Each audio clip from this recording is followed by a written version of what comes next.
Hey everybody, happy Monday. It's your friend Ryan Rolfe with the Dsmsold team at Keller Williams Legacy Group here in Des Moines in Central Iowa, and it's once again Monday.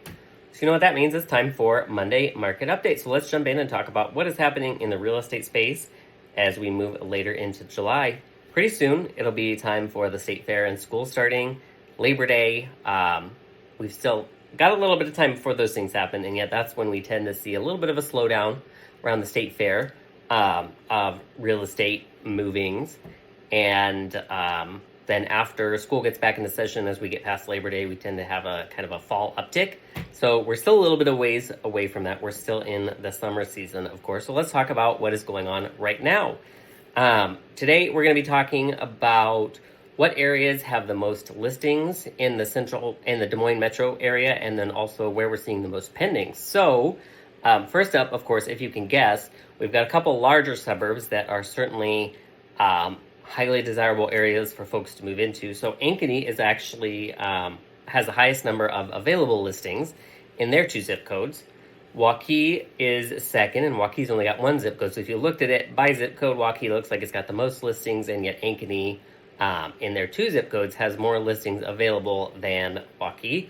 And then third is West Des Moines. So those are our top 3 with the most available inventory. And of course, things are still selling throughout the metro. So depending on where you're looking, price point wise, there are options really anywhere and everywhere as we continue to add inventory. We're getting closer to 4,200 homes on the market. So you've looked at the beginning of this year, we were at about 3,500, and we've gone up to above 4,000, which is actually good for the market. That means that we're going to be, likely seeing a more balanced market here before too long.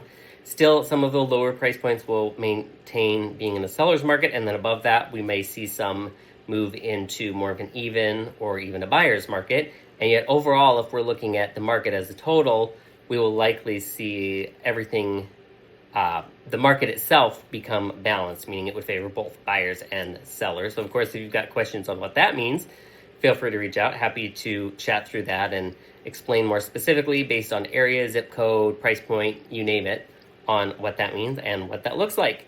So if we're talking about pending sales, we are seeing Ankeny again as number 1, has the most pending sales zip code wise and city wise. And then West Des Moines is number 2 and Waukee is number 3. So you've got the same 3 in the top for new listings and also for pendings. Again, we're seeing a lot of movement in that $200,000 to $300,000 price point and the $300,000 to $400,000 price point. So there's a lot more listings coming on in those price points. There are also more homes going pending in those price points.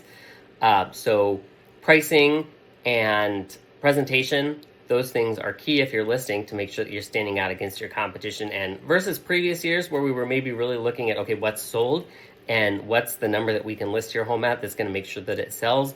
Now we're really looking at, okay, what is active on the market competing against your home, and how can we make your home stand out and make your home sell quicker than those other homes that are actively on the market. Still using sold data to help price the home, and yet looking at active sales or active properties on the market to make sure that we're pricing your home right so that you are going to achieve a quicker sale. And ultimately, a quicker sale generally is going to lead you to a higher purchase price for the buyers that are looking to purchase your home. And for buyers out there, if you're seeing things that are sitting on the market, that doesn't mean that there's anything wrong with the house. Sometimes it's just price started wrong, presentation wasn't there. It's a mixture of factors. So don't write off those homes that are maybe have been sitting on the market, because I can tell you we've gotten some clients some great deals this year just because homes have been sitting on the market longer. If we're looking at showing activity, so requests for showings and things of that nature, we are very much on track with 2021 through 2023. So those 2021 and 2022 were very busy years, and yet there wasn't a ton of inventory. So we've got more inventory now, but we're seeing about the same amount of showing requests overall. So really, that's not saying that the market is moving necessarily as quick as 21 and 22, but that just inventory-wise, we're seeing the same number of showing requests with more inventory than we were in 21 and 22 with less inventory. We're behind showing requests for 2024, which actually was similar in the amount of inventory that we had. So we are still in a more even market, and yet showing activity is still happening. As we get later in the year, that does tend to come down a little bit as we move past the summer season. So if you've got questions on what that means and maybe what showing activity is in your area or your price point, feel free to reach out. We have that data and would love to share it with you.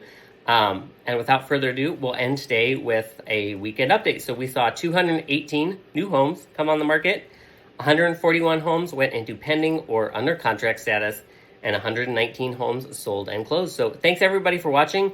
If you've got questions, as always, on what any of this means for you, if you're thinking of buying, selling, investing, or just curious about the real estate market, feel free to reach out. We're always here to help. And I hope you have an amazing week. We'll see you next time. Bye.